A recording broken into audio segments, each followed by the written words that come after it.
Hey everyone, welcome back to another video. I'm pretty sure you guys are familiar with a video I did a while back. It was how to do the Mcreator and make an explosive food. Well, I kind of wanted to do an expansion and show you guys how to make an explosive food, but also how to allow your food to do even more than just that, and maybe we'll go into some texturing guides. So first you want to search up Mcreator. I'll also see if I can leave the link in the description to the Mcreator website. And you just want to go here. And just want to find mcreator.net. And you want to install the latest version for whatever you're on. Mac, Linux, or Windows. So I'm on Windows, so I would look for the Windows right here. So I would download, and then you want to look for the latest version. So for example, the latest version for me is NeoForge 1.20.6. Now this will change your version of the game once you edit everything, but it's okay because I know how to change that a little bit. Alright, so it looks like this is just the okay, so so the installation instructions for Windows. So what we want to do is just download the file here, and you can either do a zip archive or a exe installer. So I like to do exe installer, but if you want to do zip, you can. It's perfectly fine, and it should install the latest version. As you can see, Mcreator 2024.1. Windows or Linux or Mac, whatever one you're using, because you have to install the certain version that you want to install. That is your type of computer. So you just want to get to the setup, right? Welcome to Mcreator 2024.1 setup. So not too sure if there's ads here. If there is any ads, just decline them, because it's just gonna install apps and a bunch of different things. But as you can see right here, it is actually getting all the files from your computer that are related to Minecraft, and it is putting it into the Mcreator so you can have access to it, and it will create a brand new file once you're finished with your project, which I'll be showcasing. So once it says this, completing Mcreator setup, you want to make sure to have start Mcreator after finish, just so it's easier and you don't have to launch it yourself.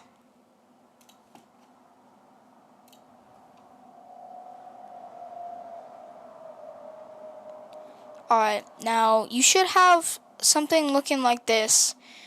Now don't worry about all these were all mods that I've made before, and just to let you know, all the mods that you make from previous versions of Mcreator also save onto Mcreator itself. So you can have multiple versions of Mcreator and them still work.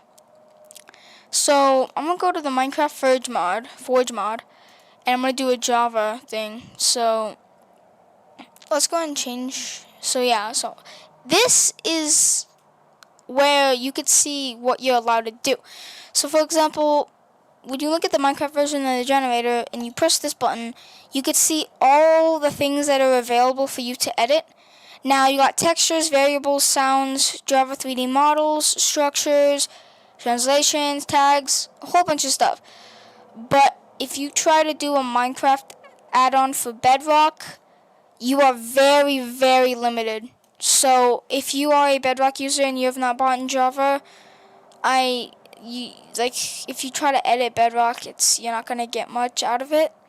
But Java, you get basically access to every single thing. So you can change villager trades.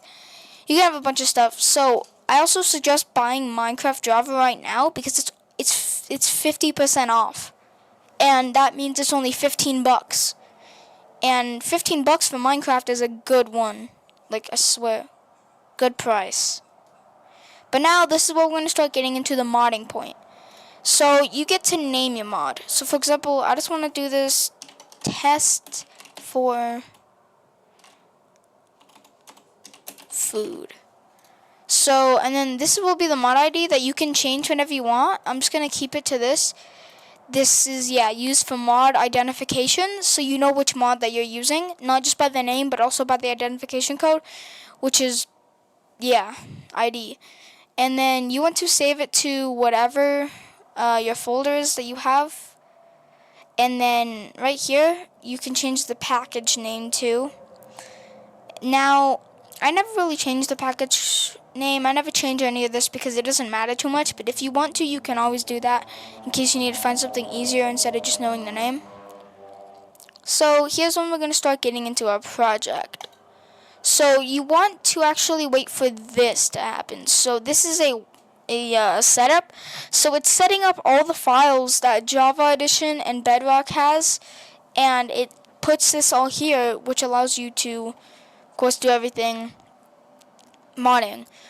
So just to let you know, I'm pretty sure you guys know this, but all mods do not work online. So if you try to look for, like, for example, if you try to code some crazy weapon or something that you could put into multiplayer, you can't do that. Bedrock Edition, you can't do that because Hypixel and all that has a really good detection thing, and servers on Java don't allow you to customize anything. So, because I don't know, I'll also leave a link to the video that I showed you guys, and I was saying how fast I could get banned from a Minecraft server using cheats on Bedrock, and that was just for educational purposes only. I don't use that for online, and it was really only for that because, of course, if you guys watched the video, you saw it didn't really work. You couldn't fly because then you just fall. Yeah, it was just because they have really good detection when it comes to servers, except you will run into some hackers every now and then. So here it's going. So it's doing its thing. It is downloading all the tasks. As you can see, don't be scared of any of this because this is all just the Minecraft code. This is all stuff that you can easily edit because they have their own editor, and you don't have to go over here and edit a bunch of these different codes. You can just, because for people that aren't familiar with Mcreator, it's the easiest modding editor ever for Minecraft. It's easy to use things. It's easy because you could set up everything the way you like, and the chances of you getting an error is very, very small. So depending on if you have mods, if you've already modded Minecraft before with other mods, then that depends on how long this will take, because sometimes it will analyze the mod folders too, so you can mod mods. Yes, you can mod mods, but I will not be going into depth with that. So here we go. This is what you should see once everything is done. You should see this entire screen, and you should see press plus to add mod elements.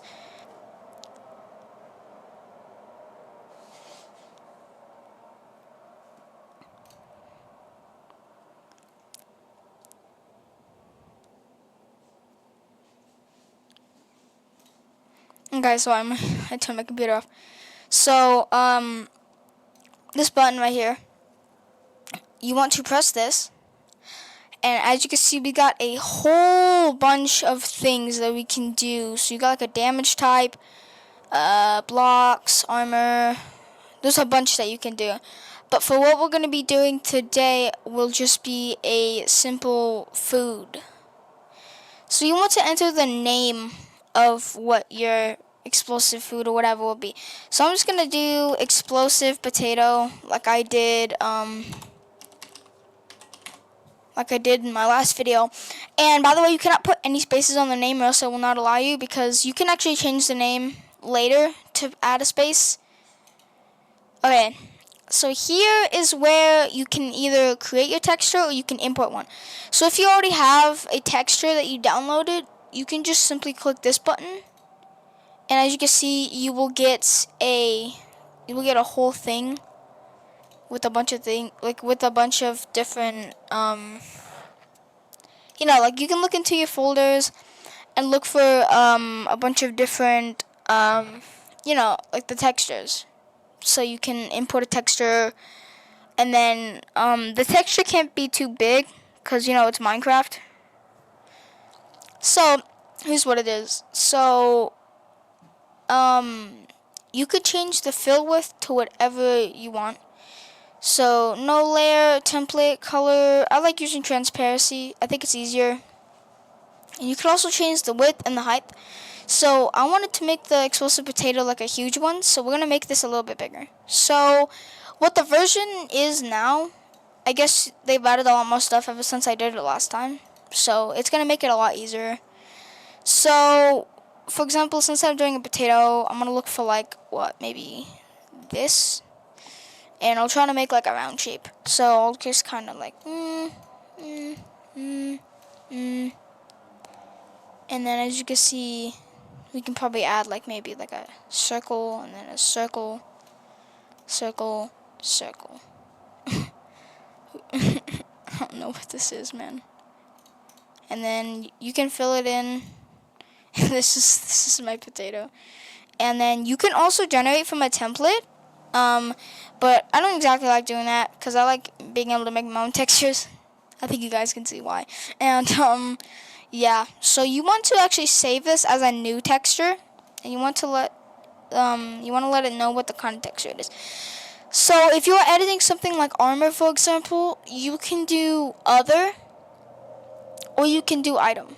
But for right now, we're editing food, so we're gonna do that one. Now enter name of texture. So we already got this before. Explosive potato, right? Oh yeah, it also has to be lowercase too. Oh my god. So it has to be lowercase. And now we got it. So now that we save the texture, we can go here, item texture, and we can choose our texture. And as you can see, we can do the item model. So we can either do a normal model, a tool model, or a ranged item model. Now I suggest you doing the normal model because it's just way easier to do. I swear. Now this is like right here, doesn't really matter. It's kind of just based on preferences, whether you want to do it or not. So item glowing effect is basically like the enchanting effect that you get for weapons, like a sword or even like a pickaxe or something. It's whenever you enchant something. So I'm not going to enable that, but you can if you want to. You could also put special information. Now this is what allows you to yeah, like you can basically put information about what the thing is. Yeah. So as you can see, we have a bunch of these different ones right here. So we start off with the visual. Now we can go to item states. So item states is like the custom properties that you want to do. So for example, I don't know. Let's say I wanted to do like, I don't know. Let's do like explode, right? Oh yeah, once again, you cannot have uppercase. And now these are basically procedures. So what you can do is add this. You can create a procedure, and this is where you get to the coding part. So what I do is I go to the, I believe it is world procedures, and you should get any of these. So for example, for actions, we're going to do event trigger, or when global trigger, no additional trigger. So when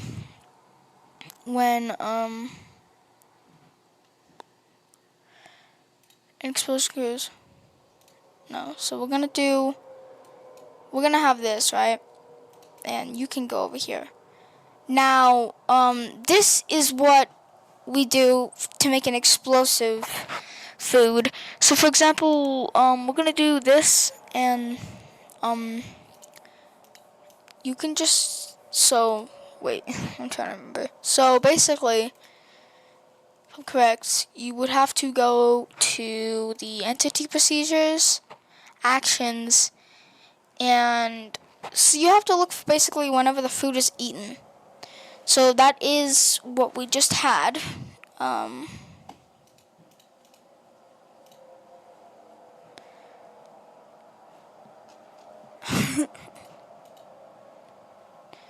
Alright, yeah, so what we're gonna do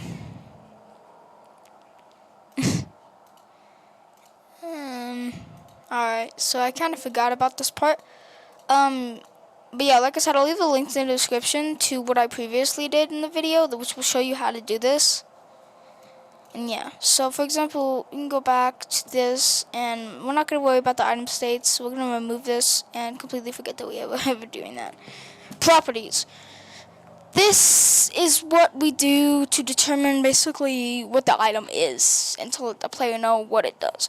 So basically, this is what I was talking about earlier. You cannot have spaces in the name of it for Mcreator, but you can have spaces for the in-game name, because this is what it's going to be named in-game.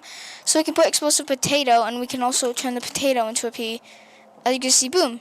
Now it looks way better.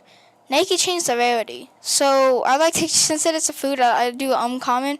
You can do whatever you want with it, because it's completely your project. You can do whatever you want with it. Yeah. And then create inventory tab. So this is basically which tab it is whenever you press E in creative mode or whatever. It's what tab it is. So for example, it's food and drinks because I'm doing a food. So yeah, it makes sense, food and drinks. Max stack size. So it's set base to 64, and that's the max amount that you can put. As you can see, if I try to put, let's say 128, it will set it back to 64. So you can keep it at 64, you can put it at 1, you can do whatever you want with it. Enchantability. So this is how much you can enchant it. Now, I don't like enchanting food, but you can if you want to. I'm not exactly too sure how it works, but yeah. Item destroy speed. So this is how fast the item destroys a block. So basically, since that mine is a potato, I'm not going to allow it to destroy things, because it's a potato. Attack damage. So attack damage is the amount of damage, of course, that does, it's the amount of damage that will affect, for example, let's say an animal. If you're using the potato on an animal, it would kill them. So yeah, you could change the damage amount. Yeah. And the item use count. So this is how much durability it is. So basically, zeros to make it not lose any durability whatsoever. So I'm just gonna keep it at 0. Is item immune to fire? No. Can it destroy any block? No. You can choose any of these, because you see, if you check mark it, that means that yes, the item is going to be immune to fire. And then if you check mark this, that means it will be able to destroy any block. But I do not want those. You can add those as all you want. Does items stay in crafting good when crafted? No, because we're not doing crafting. Damage item instead on crafting? Nope. Recipe reminder. So this is what was this again? This is basically what you have to place. It's the reminder. So it's the thing in the middle that you have to place. Item animation, eat. That's what you want to put it to. If you do drink, it's going to look weird, but you can if you want to. If you do bow, it's going to look weird. I suggest doing eat. Item use duration. So this is how long you can use it. So as you can see, use non-negative value for food items to be edible, because we want this to be edible. Here we go. This is the food properties. Is this item a food? Yes. There you go. Nice. Nutritional value. So this is how many hunger bars it restores. Let's do 0 because it's just an explosive potato. Saturation. This is like the lighting of it basically. Or this is basically like the speed decrease for it. So we're just going to leave it at that. Eating item results. Leave empty to consume the food. So eating item, you can change it to just give you a item if you eat it, like a flopper from Fortnite, the golden flopper, but we're not going to be doing that. So yeah, and you can just leave it empty so your player will go nom nom nom and it will disappear and nothing else will happen. Is this food meat? No. Is this food always edible? Yes. You can change all this however you want. Advanced properties. Now, this, I won't get into much detail. You can probably read this and automatically assume what it is. But I'm not going to get into too much detail with that because this video is getting pretty long. And then triggers. Here it is. When right-clicked, you can make a procedure like that. And this is when it's right-clicked. Then you can make it explode. So, if I'm correct, you have to save that. And now you should have that when it's right-clicked. Now, we can also kind of look on here. Player finishes using item. We can make this explode again because we want it to explode. You can also change the power and like basically the type, if it destroys blocks or just mobs, or if it's like kind of like TNT. We're gonna do it like TNT basically because that's basically what it is. And boom. Now that was it for making an explosive potato. Now you can go ahead and launch the game as you want. And it shouldn't take too long to load, but it will generate the, as you can see, 3 mod elements. It will generate those elements, and it will put it into the game.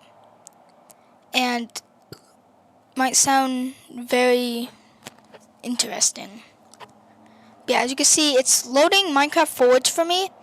Now, it does not have to be Forge whatsoever. It can be whatever you want. Like, you can run the regular Minecraft as long as it's Minecraft. So as you can see, it says 3 mods loaded. Here we go, test for food. It tells you exactly what it is. We can go into single player, more, data packs, and you should have the mod installed. Now we can just go ahead and load into a creative world with cheats on, and we can create the world. Now once you create the world, you just want to search your item up or look for it because it will be in the tab that you put it in. So for example, I put it in the food and drinks tab, so I just have to go to the food and drinks tab and it will be there. It is very simple and it does not take much, so you really never have to really worry much. Alright, we're in. So when you're in, you just want to go to, for example, I put it in food and drinks. You want to scroll all the way down, and as you can see, we have the explosive potato. And when we eat this, as you can see, yes. So that's how you make an explosive food in Minecraft. I will be showing you guys how to make different types of foods in the next tutorial. Hope you guys enjoyed today's video, and I will see you guys in the next one.